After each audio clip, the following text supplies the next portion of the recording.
Ja, her fra Galleri Kraus vil jeg gerne byde jer sammen velkommen. Og denne gang har vi to kunstnere, Lisbeth, som er jo et helt ansigt her, som har samlet lidt af alle sine kreationer, illustrationer til bøger og andre sjove ting, samt malerier. Og så Ernst, som er over fra det jyske og laver fine ting i træ. Jeg tror gerne, at Lisbeth måske vil fortælle lidt. Det vil jeg efter hvad Ernst må sige. Ja. Skal vi have briller på, så kan I ikke læse?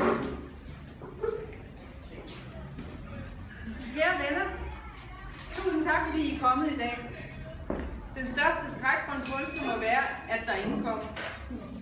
Man står fuldstændig alene i verden og er i sin narcissisme og selvoptagethed fuldstændig glemt af den omverden, man har udelukket i månedsvis.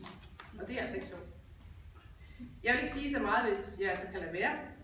Denne udstilling, som jeg har, hvor jeg fylder på væggene, er sammensat af flere elementer, maleri og illustration. Jeg har i de forløbende 2 år været så heldig at få lov til at illustrere ikke mindre end 4 bøger. Annette Marie Duncans fortælling, som hedder Peters Hemmelighed, og den hænger derovre, er en historie, som er skabt mellem hende og hendes børn, og fortalt så mange gange, at den fortjener at blive skrevet ned. Det er over samme læst, som Milne skrev Peter Plys. Godnatmusikhistorie i et univers, som opstår i børneværelset, når det er sengetid. Min egen bog, Den sure mor, som hænger derovre, har samme oprindelse. Både Annettes og min bog kan findes på Saxo Kom, og Den sure mor er også en e-bog, som udkommer til sommer på mit eget forlag, som hedder Splitsmaus.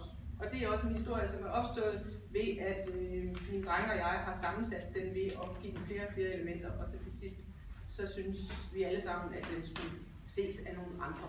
Og det har været en rigtig god proces at have sammen med sine børn, som de var dengang.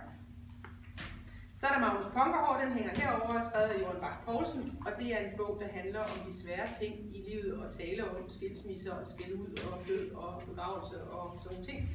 Og den bog mente hun, der manglede, fordi hun arbejder som sundhedsplejerske og kommer rigtig meget familier, og den er blevet taget rigtig godt imod både af børn og voksne, og det kan man jo kun glæde sådan en gammel boheme som mig. Og så sidst, men ikke mindst, Josefine Passers bog, dengang Josefines sutteklud forsvandt. Og bogen ligger fremme herhenne. Illustrationerne har været udstillet i galleriet før, men nu fordi bogen ligger her, så synes jeg, at et par stykker skulle med. Og vi havde en glæde, at Lille Abelstrøm læste historien op herinde sidste år til jul, og trak selvfølgelig fulde huse, og det var en festlig og fornøjelig og dejlig dag, for hun er jo en krøllehjernet og klog kvinde, ligesom Josefine også er. Og der er lagt nogle bladereksemplarer frem, som I kan kigge i, hvis I har lyst til det. Det håber jeg, I har. Så er der malerierne. Det er en serie, som jeg har lavet, inspireret af et venskab med en kvinde, som jeg traf for 30-40 gange til længere tid. I begyndelsen af 80'erne, hvor vi gik i skole sammen i en kibbutz, og også var roommates. Og så har vi siden holdt sammen med kassettebånd og breve med frimærker på, dengang de stadigvæk fandtes. Og så en gang imellem en telefonsamtale, som var skide dyr, for nu så flyttede hun til USA, og så ringede vi lidt til hinanden, ikke? 2 minutter. Og så efterhånden på Facebook og på Skype. Og jeg besøgte Jody i 2006, og i 2015 tog John og jeg på sølvbryllupsrejse, hvor står derovre, det er min mand. Og rejste til Amerika, til Guds eget land, som det var dengang. Nu må vi jo så, det kan vi jo diskutere. I en hel måned, hvor vi besøgte Jody. Hun bor i Portland og er miljøaktivist, dyreelsker, Montessori-lærer og heldigvis politisk aktiv for Bernie Sanders. Men hun er først og fremmest min gode veninde, som jeg holder rigtig meget af. De mennesker, som man er glad for, de er evigt unge. Vores børn bliver ved med at være vores børn, selvom de protesterer. Min mand er blevet en lille smule mere grå, men stadig ham jeg mødte for mere end 30 år siden. Og sådan er det også med Jody. Hun er stadig for mig en ung, energisk og smuk kvinde med vildt krøllet hår og et strålende glimt i øjnene. Og jeg har lavet en serie med Jody i flotte kjoler og store hatte og sammen med de dyr, som hun har i sit hjerte. Og da maleren er mig, og det er mig, der bestemmer, så må man gerne give spækhuggerbaby i mit bad. Så tag det endelig ikke bogstaveligt, for det vil være en skam. Jeg vil gerne have lov at sige tak til Helle og Claus og Helle. Jeg har efterhånden været i Galleri Claus C. i et par år. Det er det 4. år, vi går ind.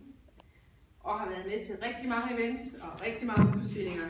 Min sidste separat udstilling var i 2014. Jeg har mødt så mange kunstnere herinde. De fleste er lige så skrupelløse og skrubskøre som mig selv. Men jeg har fået styrket min selvtillid og mit selvværd som kunstner, og bliver hver gang jeg går i gang med et nyt projekt støttet og bakket op af jer to. Og et galleri som det her er et nåleøje at komme ind i og blive eksponeret, så alle kan se det. Det betyder, at man har en værdi som kunstner. Der er rigtig mange gallerier i København, men vi kan hurtigt blive enige om, at dette hører til blandt de smukkeste og mest imødekommende at komme ind i. Her føler jeg mig hjemme, og det skal I vide. Så vil jeg lige sige tak til drengebanden, Henrik og Jens, for hjælp og opmuntring. Jeg fandt en gammel status forleden, hvor der var en af jer, der sagde, hvordan går det, mor? Kører det for dig? Og det er da fedt. Og så til John, min klippe, min kæreste, og du er den eneste af jer alle sammen, som får et kys. Tak.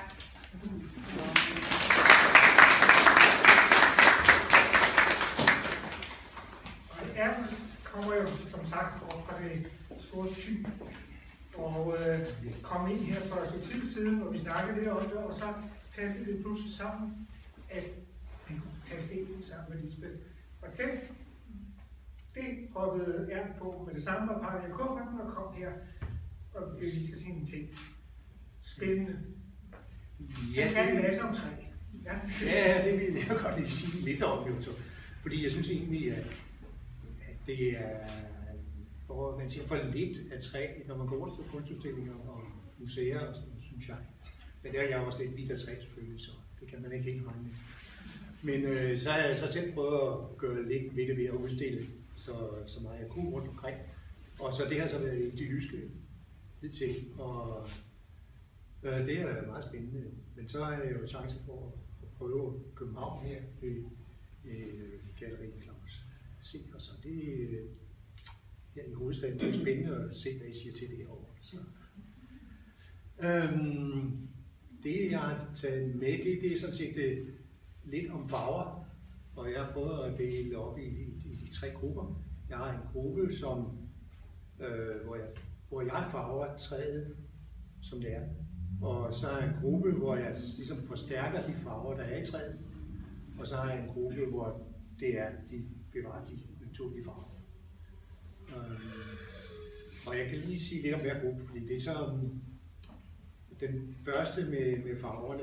Der har jeg gjort det, jeg har drejet nogle sådan nogle rene flader, sådan tredimensionale flader, nogle kugleflader og nogle paraboler og hyperboler. Og så har jeg malet på den, fordi jeg synes sådan set, at man kan jo lige så godt male på en tredimensional flade, som på ligesom, som vi gør på en fulddimensional flade. Så det er måske ikke har nogen gange. Men altså, det er en anden måde at gøre på, synes jeg. Så det er da lidt spændende i hvert fald. Og det jeg har brugt, så det jeg bruger bejse, og så sker der det, at det trænger ind i træet, og så kan man se gennem det, så man kan se årringene i træet.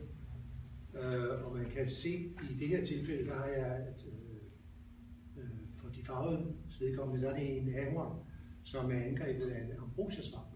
Og ambrosiasvampen, den laver sådan nogle mørke tegninger i træet. Så får man et samspil mellem mig og træet og svampen. Og det, når det er bejse, så skinner de jo alle tre igennem. Så det synes jeg er lidt fascinerende. Det er en svamp, ambrosiasvampen, skal man måske sige. Den har der en sjov lille historie om, synes jeg. Hvordan den kommer ind i træet, der er en lille bille, der hedder gul hvedboer. Den er 1 millimeter tyk og 3 millimeter lang, så det er sådan en lille vi kan se.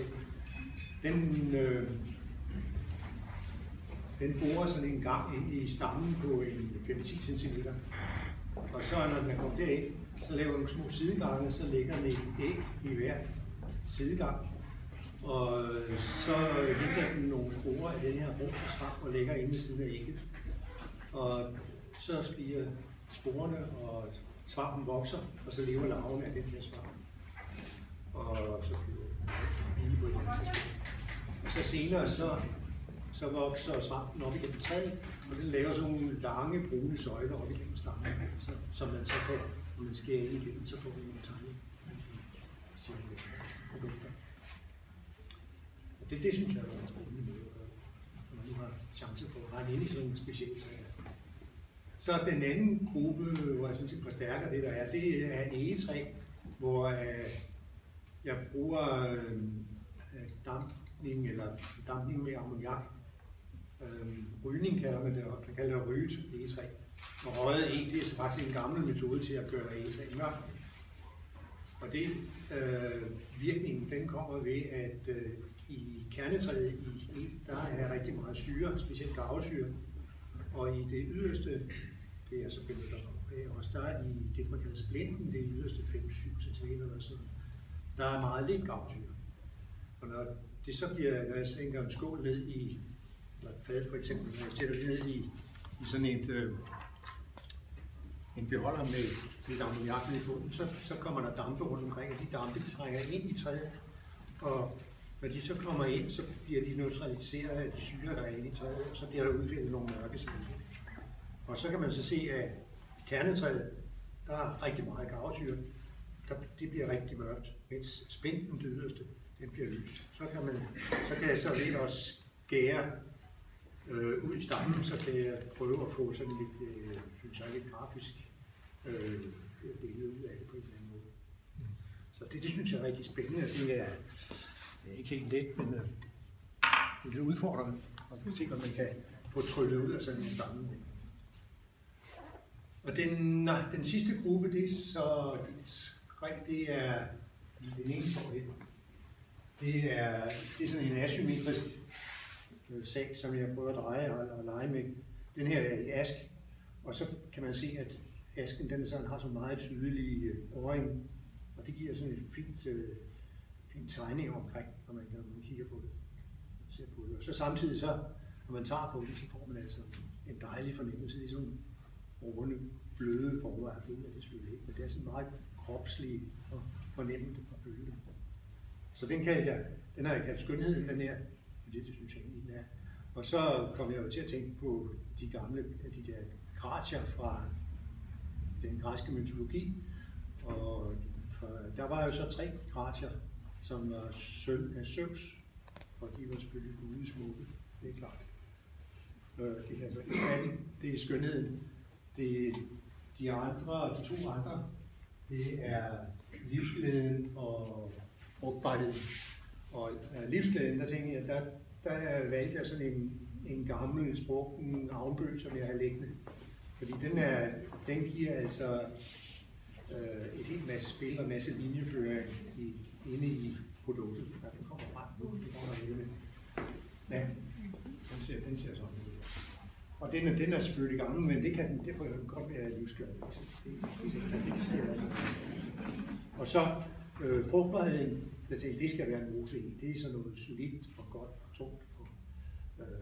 Som, altså man kommer til at tænke på graviditet og sådan noget, ikke? Når det er sådan et tungt materiale. Så det er så det, jeg har valgt som de 3 døtre der. Jeg tænkte, de behøver ikke nødvendigvis at ligne mennesker, når det nu er guder, der har skabt dem. Det er ligesom et bud på. Altså jeg tror, at de lavede en 3 smule. Gode runder. Okay, ja. Det er det, jeg havde at sige.